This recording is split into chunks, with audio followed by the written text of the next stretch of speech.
eating white rice. You might have heard that from your physician or any healthcare provider because you're pre-diabetic or diabetic, but actually that's not necessarily the case because I know white rice or rice in general is such a huge component of the Asian culture. If you eat large amount of it and that's all you eat by itself, your blood sugar is gonna spike because white rice is a refined carbohydrate. So controlling the portion of the white rice will be a good first step. But I want to tell you, there's many other factors that come into play. I would like to share how can we still fit white rice or rice in general in our life. I'm a registered dietitian nutritionist for 14 years. I have a master's degree in public health nutrition. I always tell my clients, there's no never food, just everyday food versus sometimes food. Because I know as soon as I tell you, so-and-so, you can never eat this again.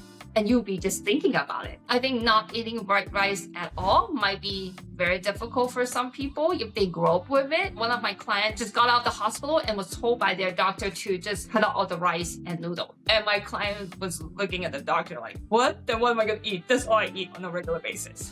I tell them that's not necessarily the case. I explain about the sometimes food versus everyday food. For my family, we went through this whole journey as well. We used to eat white rice every single meal, every single day. 15 years ago, we found out that that is getting to a pre-diabetic stage. So, okay, we need to do something about it. So we went through this whole transition journey. We did maybe 1/3 brown, 2/3 white.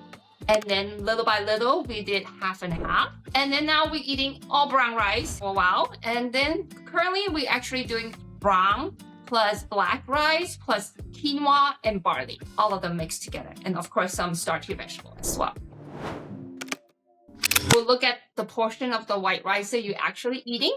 Maybe you might be eating 2 bowls right now. So maybe we can kind of slowly, gradually cut down the amount of white rice that you eat. And then we'll add a little bit more vegetable and protein to go with your meal. So a lot of people feel like they have to eat more white rice because they are not eating enough vegetable. Because vegetable have fiber that kind of helps them feel full more.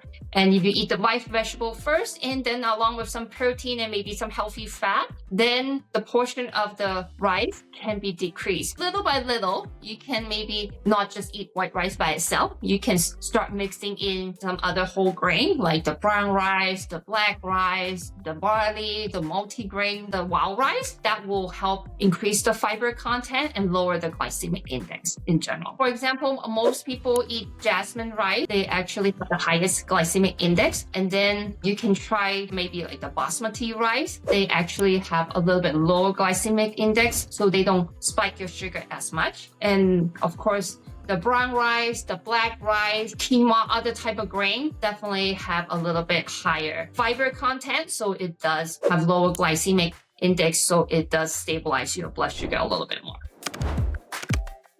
So besides changing the portion of your rice, there's also the food that you eat it with, because carbs turn into blood sugar in 1.5 to 2 hours.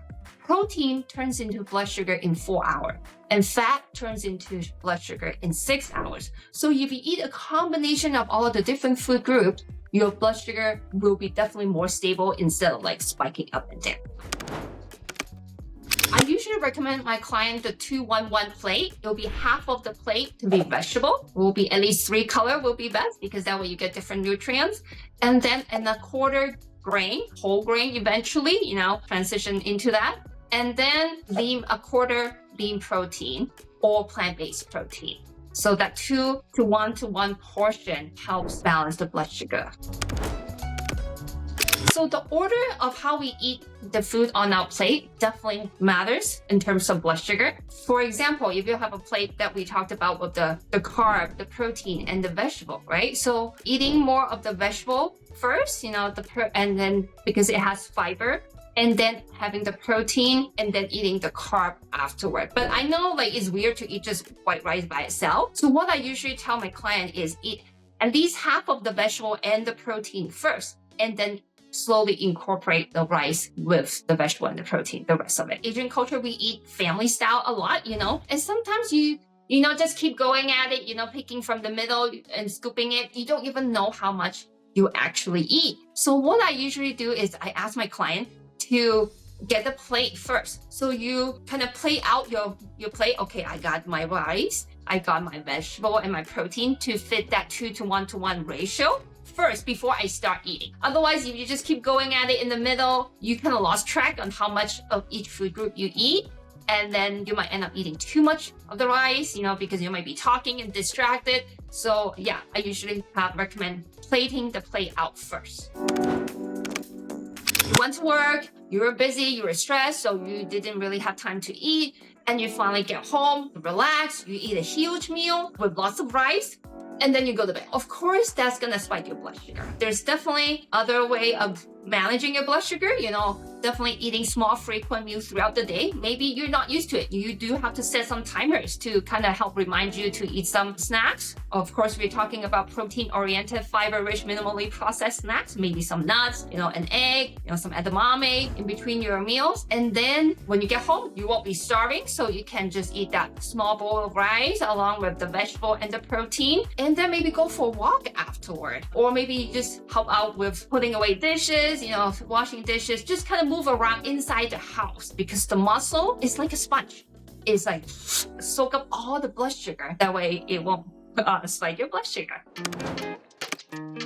Another factor would be how the rice is cooked and prepared. Because when you actually cook some rice and you chill it overnight in the fridge, it actually promotes the formation of resistant starch through a process called starch retrogradation. That means it reorganizes the molecule and recrystallize it. Makes it more like a fiber, make it a little bit harder for the enzyme in the small intestine to digest. It doesn't spike your blood sugar. Good news is the cells inside on our tongue, the sensor cells, you have a whole new set in less than 2 weeks. I know the first time you try it, you might feel like, oh, it's different, the texture. But then if you keep trying it and you're like, oh, it's not that bad, because you have a whole new set of cells in 2 weeks. I have a video that talks about the different type of soy sauce, how to choose them. I have another video that talks about how to eat hot pot in a healthy way. Also, when we go to a dim sum restaurant, how to order in a healthy way. If you like the content, please like and subscribe to our channel. I share a lot of motivation tips, recipe ideas, nutrition tips on a daily basis.